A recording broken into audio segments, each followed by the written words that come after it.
What is going on, guys? Nighthawk here. Welcome back to another video, and in today's video I'm going to be talking about my thoughts and hopes for the upcoming game Destiny 2, which is set to release this fall on September 4th. So as you guys know, I am a huge Destiny fan. I got that game about a month after the launch date, and then I played it for about a year straight. I'm not kidding you, a year straight. And I remember just playing through the initial campaign on that game, playing through the online multiplayer, and then playing through my first raid, which was called Vault of Glass. And that was a very, very cool experience for me. Playing a raid on Destiny with friends is a really hard experience to beat in any video game. I don't care what game it is. But as you can imagine, I had a lot of fun with that game. Played through everything, maxed out everything for the first set period of the game. And then in the winter of that same year of its release, I think it's 2014, they released a new DLC which was called The Dark Below. And this was essentially a whole new set of campaign missions, a brand new raid called Crota's End, I believe? Yeah. And as cheesy as that raid was, it was still super, super fun just to go through and just get new loot, beat Crota at the end of it. It was just a very, very cool raid. And that was really cool, and that lasted me about until spring. And then in spring, they released a new DLC which was called House of Wolves. And House of Wolves, again, it had a new campaign, but it wasn't really as developed or lengthy as the campaign in the first DLC. And it didn't have a raid, which was that kind of a big sticking point for me. It was like, really? You're not going to have a raid? That was kind of what made the game for me. And what they did instead is they released this new game mode called Prison of Elders, which was essentially kind of their version of a raid almost. But to me, it felt a lot more structured. It was kind of like you got dropped into this gladiator type arena and you would fight these different enemies and bosses. And it just felt way too structured, not very realistic.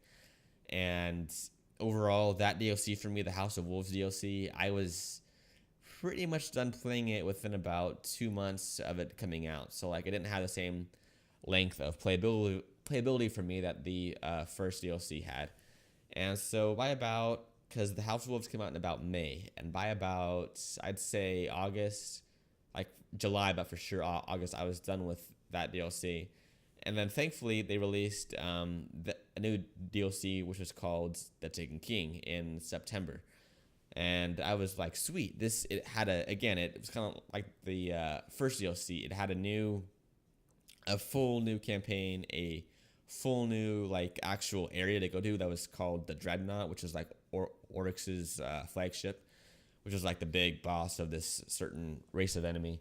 And long story short, I played through the campaign on that game, and I played that raid on that one too, on that DLC, and that raid was pretty dang good. That measured up pretty close to Vault of Glass for me. I think Vault of Glass is still my favorite raid, but that raid in the Taken King, I believe it was called something to do with Oryx. I forget what its full name was, but again, that was kind of the revival of Destiny. Everybody that had kind of taken a break since House of Wolves had came back to it, and it was sweet. Bungie is finally back on track. Destiny's alive and well again. This is going to be sweet. And then I played through everything there was to do in that DLC by about, I don't know, December, January.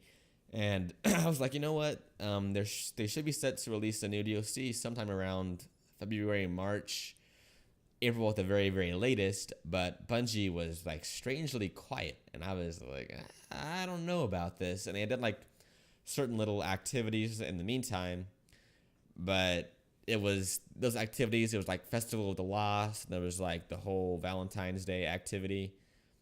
Those things gave you meaningless loot, so there was really no point to play them. For me, it was just a waste of time for the developers to make and put into the game, because it was pretty much useless in my opinion. But hey, who am I, right? And then, so I was like, you know what? This is kind of weird. They don't have a new DLC. It's been 6 months since the last DLC came out. This game to me is pretty much dead now. There's not much to do in the game. I have maxed out my characters. I don't feel like there's reason for me to still keep playing this game. There's no progress to make. And as a result, there's no reason for me to actually play the game anymore. So I kind of, I built my own PC, and I got kind of over into the whole PC world. And I was there for a while, and it was like, okay, they released the whole April update thing back in April, hence the name.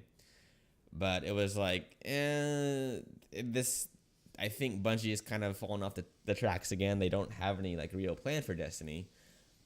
And then fall came around, and it was the new DLC, and it was called Rise of Iron. And Rise of Iron was, I made the unfortunate mistake of choosing to buy it, because I bought it, and I played it for like, I don't know, 2 or 3 weeks of, and I got tired of it. Like I didn't like the grind anymore, and I just gotten really tired of just the constant grind. And I didn't actually even play the raid. I didn't play all the way through. I just didn't have the desire to, and I was just like, you know what? Destiny to me is pretty much dead at this point in time. Pretty much dead. And then here we are again in the springtime, and there's no new DLC. It's Bungie's pretty much just let it go. Not much to do, not much reason to play it. So when they released Destiny 2 earlier this year, I was thinking, you know what? Hopefully it's better than Destiny 1. Hopefully they can improve on the longevity aspect of it. So that's my one hope for Destiny 2. As fun as the game is going to be at launch, like as fun as Destiny 1 was at launch, I really hope that Bungie can learn from their mistakes and make this game have a longer life. Because I feel like that you got to release DLC more consistently. You can't have a year gap in your content and expect us to still like survive and be a successful game. You just can't do that. So my hope for Destiny 2, like I said, is that they improve their longevity, that they have relevant content on a consistent basis. If they can achieve that, they will be set. If they don't have relevant content on a consistent basis, it's going to be an issue for me again. So hopefully they can work on that. And then the second part of how they can improve the game for me and my hopes for it is that they'll include lore in the game, which is part of, I think I saw a screenshot somewhere, which I put up on screen, of there being like a little option to show the lore of whatever object you were holding in game, which is really cool. Because in Destiny 1, the only way to really like learn about lore was to go online and look at the Grimoire cards, which was, to me, it's like, really, I'm gonna like do an action in game which is gonna like happen, and I'm not gonna know why it happened, and you're gonna expect me to go online to go look up why it happened. Like, no, that thing should be in the game. That's just kind of lazy on Bungie's part.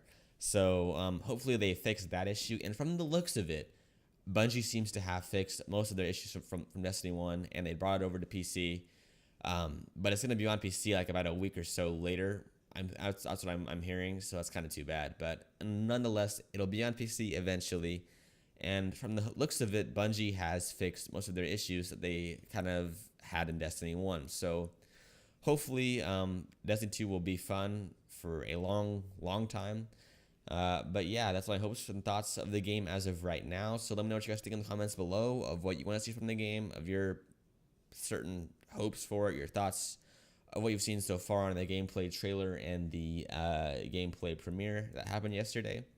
But yeah, that's what I had for you guys today. Thanks for watching, and I will go ahead and catch you guys in the next video.